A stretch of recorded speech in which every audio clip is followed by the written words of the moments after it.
Bonjour à tous. Nous allons étudier avec l'aide de Dieu le message de la paracha de Vayechi avec un enseignement du rabbi, donc un discours qui a été fait par le rabbi en 1961, l'élévation de Yosef. Tout ceci sera fait avec l'aide de Dieu pour la refoua shlema de Chaim ben Clara. Dieu lui amène une refoua totale et immédiate. À la fin de la paracha de Vayechi, la Torah raconte de quelle manière Yosef annonça au Bnei Israël que la délivrance viendrait. Comme il est dit, Dieu se souviendra de vous et il vous fera quitter ce pays. Ainsi, il connaîtrait la délivrance et serait libéré de l'exil d'Égypte.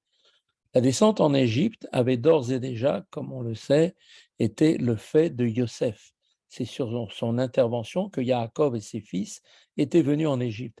La libération de ce pays était donc également liée à sa personne, puisqu'il leur annonça la délivrance et précisa les signes qui permettraient de la reconnaître, comme le disent le Targum Yonatan sur le verset Vaïchi 3, 28 et le Midrash Tanchuma Parashat Shemot, eh bien, nous dit que Yosef, bien plus, ne se contenta pas d'énoncer ces signes, il leur insuffla également la force spirituelle qui devait leur permettre de quitter l'Égypte.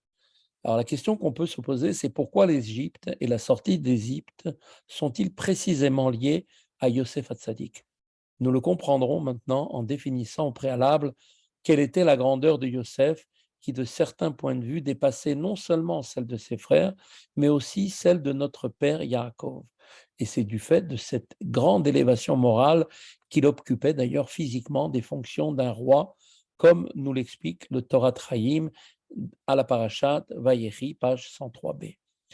Ses frères et Yaakov lui-même se prosternèrent devant Yosef, comme il avait été annoncé dans son rêve, qui se réalisa par la suite à différentes reprises, 5 fois selon le Midrash Bereshit Rabbah, et comme il est dit, ses frères et Yaakov le firent effectivement, comme le dit le début de la paracha, et Israël se prosterna vers l'ogive du lit.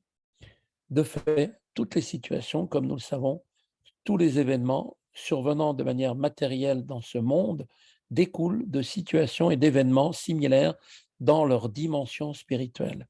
Combien plus est-ce le cas quand il s'agit de la vie des patriarches et de leurs enfants, laquelle, comme nous le savons, était purement morale. Car comme l'Admour Azaken l'explique dans le Tanya au chapitre 27 d'Igeret HaKodesh, la vie du juste n'est pas simplement physique, elle est spiritualité, foi, crainte et amour. Il est donc bien ainsi pour les événements de leur vie, en l'occurrence, le fait que Yaakov et ses fils se soient prosternés devant Yosef et devait nécessairement découler du fait que la source spirituelle de ce dernier était plus élevée que la leur. Sidout définit d'une manière très précise le niveau de Yosef, celui de ses frères et celui des patriarches. Ces derniers étaient tous des bergers, coupés du reste du monde, de tout ce qui pourrait déranger leur service de Dieu. Yosef, lui, par contre, était vice-roi, ce qui lui imposait de multiples occupations dans le monde. Bien plus, celle-ci était effectuée en Égypte, qui, comme nous le savons, est appelée abomination de la terre, selon l'expression du verset Bereshit 42.9, et qui est commenté par le Midrash Kolet Rabbah, donc que Yosef, lui, n'était nullement troublé de ce contact avec le monde matériel et il put ainsi simultanément atteindre le plus haut stade de l'attachement à Dieu. C'est la raison pour laquelle le verset nous dit dans Bereshit, Yosef reconnut ses frères alors que eux ne le reconnurent pas, comme l'explique le Torah Chaim dans le parashat Vayechi et le Torah Or. Il ne vint même pas à l'idée de ses frères que le vice-roi, qui était donc au sens le plus simple, était en fait leur frère Yosef, car leur propre conception, le monde faisait pour eux, le monde faisait obstacle au service de Dieu et au sens le plus simple, ils ne le reconnurent pas, signifiait qu'ils furent incapables de concevoir un stade moral aussi élevé que celui de Yosef. Tout ce qui vient d'être dit nous permettra de comprendre le sens du verset dans Bereshit. Voici les descendants de Yaakov, Yosef. Les Biuré à Zohar, au début de la parashat Vayechi, nous soulignent que les descendants de Yaakov étaient les révélations de l'élévation intrinsèque qu'il possédait, correspondant au monde spirituel d'Atsilut. Yosef, sur les mêmes, sut, lui, par contre, les mettre en évidence dans tout l'enchaînement des mondes, de Bria, Yetzira et Sia, jusqu'à dans ce monde matériel. Yosef put obtenir, lui, un tel résultat, car de ce point de vue, il était d'une certaine manière plus élevé que Yaakov lui-même. C'est pour cela qu'il pouvait provoquer une révélation beaucoup plus basse, conformément au principe selon lequel plus on émane d'une source élevée et plus l'on se révèle au plus bas, comme l'explique le Sha'arei au chapitre 12, 32. Le traité de Brachot à la, à la page 16b nous dit que seuls trois peuvent être qualifiés de patriarches, soit Abraham, Yitzhak et Yaakov. Tous trois accordent leur influence à chaque juif et révèlent en lui la présence de Dieu. Ils le font néanmoins d'une manière différente. Abraham, lui, c'était par la bonté, Yitzhak par la rigueur, et Yaakov était représentant la miséricorde. Yosef, lui, pour sa part, n'introduisit aucun fait nouveau. Il ne fut que les descendants de Yaakov, dont il révéla les faits dans le monde. Il mit donc, lui, en évidence sa qualité d'être, qui était de Yaakov Avinu, d'être l'élu d'entre les patriarches, selon l'expression du Shar Apsukim à propos du verset Toldot. En effet, la miséricorde qui est son attribut à Yaakov est bien l'intermédiaire entre la bonté et la rigueur, incluant donc en elle l'un et l'autre. Le fait que Yosef était capable de révéler au grand jour, au stade le plus bas de ce monde matériel, l'émanation du Bachur Sheba Avot, l'élu des patriarches qu'était Yaakov, fait bien la preuve de l'élévation de sa propre source spirituelle. Tout ce qui vient d'être dit nous permettra de comprendre maintenant le Zohar qui établit un parallèle entre les trois fêtes de pèlerinage et les trois patriarches, comme le précise le Ménorat à Mahor, qui nous dit donc que Pessar correspond à Abraham, ainsi qu'il est dit dans Pessar, pétri et fait des gâteaux qui étaient en fait des matzot que voulait offrir Abraham aux trois anges qui étaient venus le voir suite à sa mila. Shavuot correspond à Israël, et de ce fait, le chauffard dont on sonna lors du don de la Torah, comme nous dit le verset dans Shemot, provenait du bélier de son sacrifice.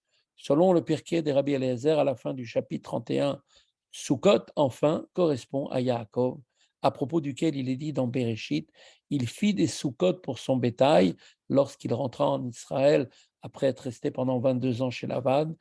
Et c'est là, en effet, la première fois que ce terme apparaît dans la Torah, le mot Sukkot. Mais le Zohar lui-même nous dit aussi que Shmini Atzeret correspond à Yosef, car ce dernier fut le prolongement de Yaakov, ainsi qu'il est dit, voici les descendants de Yaakov, Yosef. Tout comme Shmini Atzeret est le prolongement de Sukkot. Shmini Atzeret présente donc de fait deux aspects opposés. Il est d'une part une fête indépendante de celle qui le précède, comme le dit le traité Souka. C'est la raison pour laquelle la bénédiction de Sheikh Hayanou est alors récitée, à la différence du 7e jour de Pessah, qui est une partie intégrante de la fête.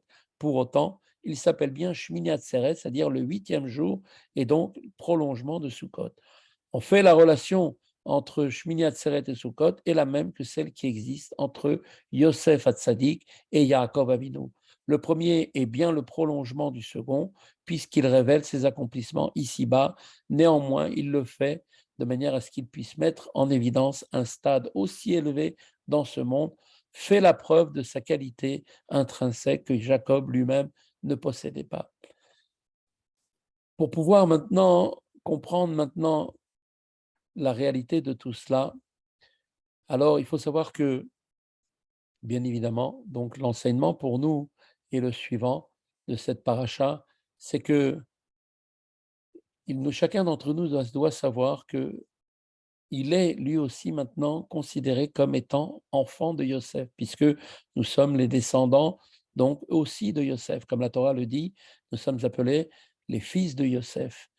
Pour quelle raison cela a-t-il été dit? Eh bien, cela vient nous montrer que de la même façon que Yosef avait cette force de pouvoir vivre dans le monde matériel dans lequel nous vivons et qu'il était resté lui-même un tzaddik et un très, très grand tzaddik et que non seulement il n'a pas été influencé par ce monde, mais que c'est lui, au contraire, qui a influencé ce monde, car en étant attaché à la Torah, aux mitzvot véritables, eh bien, il a pu carrément donc passer toutes les épreuves avec toutes les grandes réalités de la difficulté que peut représenter la gestion d'un royaume tout entier qui était l'Égypte, qui représentait à cette époque-là le peuple et la nation la plus puissante du monde, celle qui donnait le ton, que ce soit au niveau de la mode et des différentes manières de se comporter.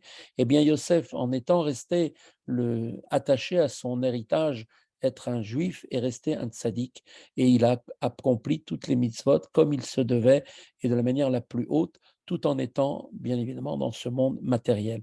Cela est pour nous l'enseignement de notre paracha. C'est que chacun d'entre nous, et donc lui aussi, jusqu'à la venue des temps messianiques, se trouve dans ce monde matériel, et bien qu'il soit confronté à toutes les difficultés, eh bien, il peut tirer de la force de Yosef, lui aussi, la capacité de pouvoir faire tout ce que Kadosh Baruch Hu nous demande. Et tout cela nous sera bien sûr révélé, tout ce travail que nous faisons en attendant la venue du Mashiach et du troisième Beth Amikdash, tout cela nous sera bien sûr révélé lors de la venue du Mashiach, où chacun pourra voir l'ensemble des lumières qu'il a amenées dans ce monde par son travail personnel et ses efforts personnels.